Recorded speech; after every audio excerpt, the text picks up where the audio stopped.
Hi, I'm Jody Costello, founder of ContractorsFromHell.com, and today I'm going to talk about roof installation estimates.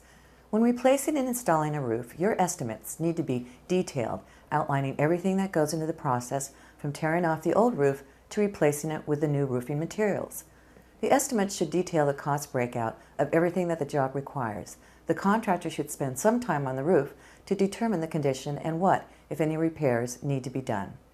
The job begins with the prep work, and this involves the removal of all pre-existing roofing material, an assessment of the conditions of the plywood, any flashing, and proper disposal of all debris.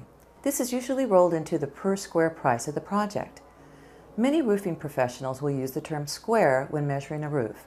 A square is simply a section of roof measuring 10 feet by 10 feet, or 100 square feet. You also want the estimate to state the number of layers he will be tearing off. Is it 1, 2, or possibly 3? He'll determine that when he assesses your roof.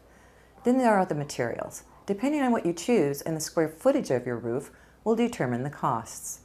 If you have to replace any of the plywood or repair parts of the roof, that should also be included in the estimate. Then there is the labor involved, where the contractor will charge you per square foot. All these things must be spelled out in the estimate. Finally, make sure that the roofing contractor is licensed, bonded, and insured, and that he has a successful track record of projects he has done similar to yours.